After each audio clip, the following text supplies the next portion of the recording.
Lilies and Lilacs, Episode 16, The Jubilation Festival. 3 months strong. Nothing bad so far. Please, Goddess, let our streak continue. Tessica stood outside Lilies and Lilacs, and she gazed up into the bright blue sky. She had just set up a table outside in the front of a restaurant, left of the doorway.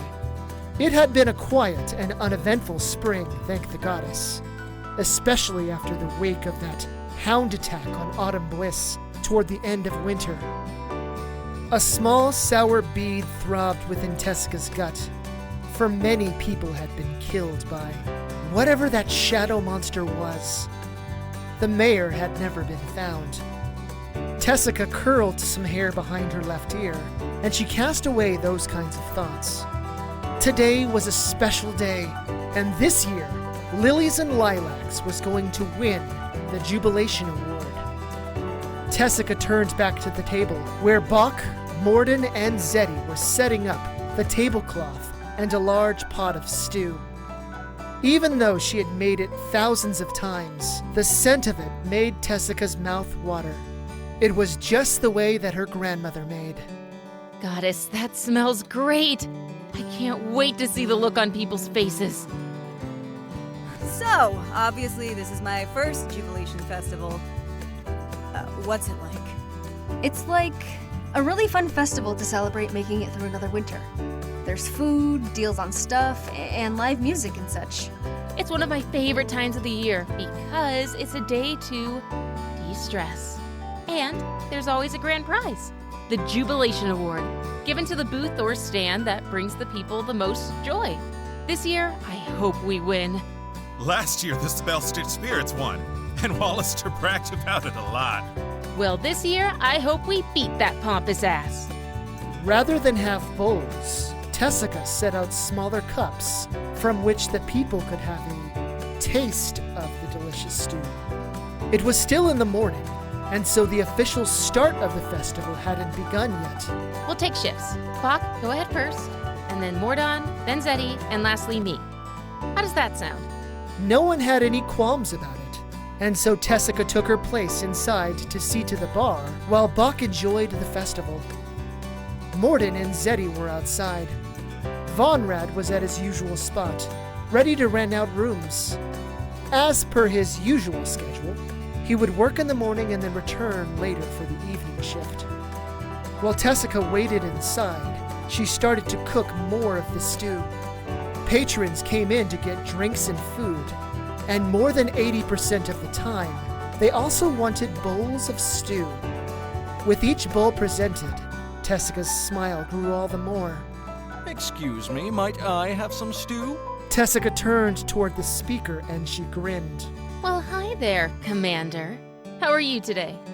Levin stood at the bar wearing a set of fine steel armor, his helmet in his hands, and an ornate sword hanging at his side.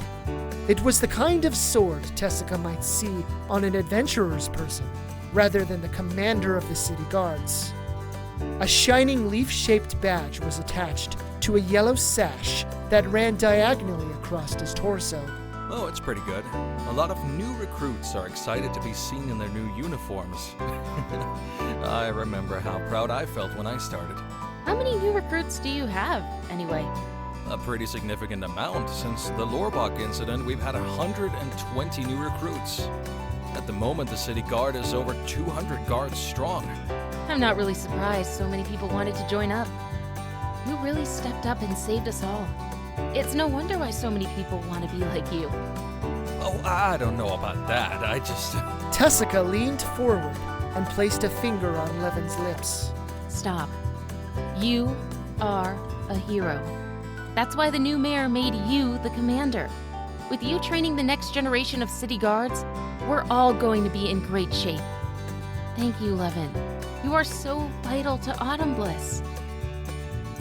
I'll give you an extra helping of stew. On the house. Tessica walked to the back, got a large bowl of stew, and then returned to Levin. Other people came in and ordered more stew and beer, and Tessica gleefully helped them. Bach came, and she took Tessica's place.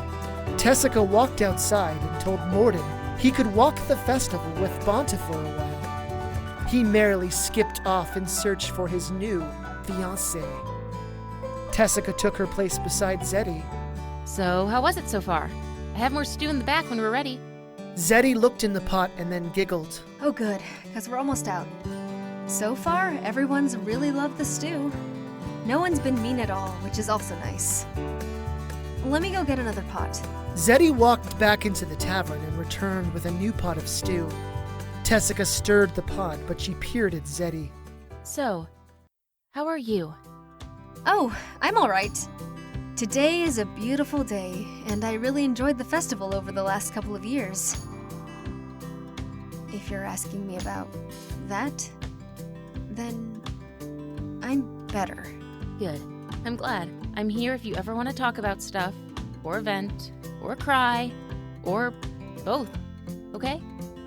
You don't have to suffer alone, alright? And if you need a day off for your mental health, that's fine too. You're the best boss ever. I'm fine, but I do promise to reach out to you if I need to. I thought about what you said and how my friends would have wanted me to live, and I've been trying to let go of the guilt. Every day is a little easier. That's good to hear. I'm happy for you. For the next hour, there was a steady stream of patrons who came by. Everyone who came by was pleasant. And then, Wallister stopped in front of the table. As soon as Tessica saw him, her face scrunched up. Wallister, on the other hand, stood there as proud as a glowing pixie atop a gold pile. His hands were on his hips, and his lips curled up ever so mockingly. Going with your famous stew again this year, eh? Oh, that's a great choice. It is the best thing you serve. However, just like last year, it won't beat what my tavern is giving people. What do you want, Wallister? What I want is to try some of your yummy stew. Even if we are competitors, I can still have a sample, yes? Tessica glared hard, but she still poured the half-fey mage some stew. He gingerly took it and drank it from the cup as if it were a fine wine. Ah, delicious as always. Still, it won't beat my entry. Thank you, Tessica. Come by my table later and sample our delicacy. Yeah, I'm glad you like our food, but I won't be trying yours. Thanks for coming. Bye-bye now. Wallister started to walk away. Are you sure you don't want to see what's going to help me earn my second Jubilation award? Tessica and Zeddy watched him go. By the goddess, I really hate that man. At least he said your food was delicious. Of course he did. And because he said it, I didn't curse him out. Another patron came up to the table. As soon as Tessica saw the holy symbol around the cleric's neck, she knew. Curling tentacles around a circular mass, all made from silver. From the corner of her eye, she noticed Zeddy. Zeddy averted her eyes and whispered something about getting more stew from the kitchen. She disappeared from view moments later. Celerin watched her go, with a small smile on her face. So, you're giving samples of your fabulous stew? How delightful! Hi, Miss Celerin. Here, allow me. Tessica poured Celerin some stew, and the cleric drank it down like it were a shot of dust-fire whiskey. Oh, I do so love your cuisine. Oh, you're welcome. So, how are you today? Are you enjoying the festival? Oh, yes.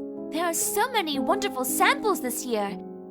I also think that we're going to have a new winner of the Jubilation Award this year. Oh, is it because of my stew? No. Celerin gestured to the brooch she had pinned to the front of her clothes. This little artifact is amazing. It magically cleans my body and ensures I always have a pleasant smell. There are 5 different scents. Wow. Okay, that's definitely better than stew. Where did you get it? I got it from that fairly new store, Vonwald's. For a moment, Tessica looked at Celerin, and then her inner joy grew. Really? Oh, if I can't beat that pompous-ass Wallister, having my best friend do it will still make this the best festival ever. Celerin crossed her arms over her chest, and she spoke in a lower tone. Not quite a whisper, but concentrated. Yes, that man Wallister is quite arrogant, isn't he? He certainly annoys me as well. There are many such people who do not appreciate people like us. Soon, their minds will be drowned in a flood of madness. What? Oh, just something from the scriptures of Thalfagas. I'll have to stop by later and get more of your delicious stew. I will see you later, Miss Tessica. Okay. Bye. Vibrant oranges and yellows painted the horizon with dying light, and Tessica finally made her way toward the market square. She didn't stop to look at the other little stands, but she had a specific destination in mind. Where once the sign read, "The Goddess's Garden," it now read, "Fawnwald's." Instead of a woman watering a garden, it was simply the bold lettering reading the name of the store. A small sign on the front of the store window read, "Samples inside." Tessica moved inside. Fawnwald's had floor-to-ceiling glass display cases that lined the walls, as well as several tall display cases in the middle of the floor, too. Resting on glass shelves were all sorts of magical items of various sizes. Tiny little signs indicated their prices, too. A book titled "Various Magical Enchantments" rested on the main counter of the store. The book contained various descriptions and prices of the enchantments that Fawnwald's could provide. A large square box sat on the counter, too, and a sign that read "Hygiene Brooches" was taped to the side of the box. Faunica stood behind the counter, and she grinned at Tessica when she entered. Hey, I was wondering when you'd show up. How's it going for Lilies and Lilacs? Oh, it's good. I thought we were going to win this year with my stew, but then I heard about these. Tessica walked over to the box and picked up one of the brooches. I know, aren't they great? I had to press Nas really hard to give these babies away for free. In the end, I managed to convince him. Think we'll win? Oh yeah, and more importantly, Wallister won't. Faunica and Tessica shared a laugh, and then Faunica turned toward the back room doorway. Nas! Tessica's here! Say hi! Hi! Faunica leaned over the counter, and she grinned widely. We may argue like an old married couple, especially about deals and reduced pricing, but all things considered, this was a smart business move. For both of us. I'm really glad. It seems that life is going pretty well for the both of us. Here's hoping they stay that way. No more craziness. Oh yes, no more craziness.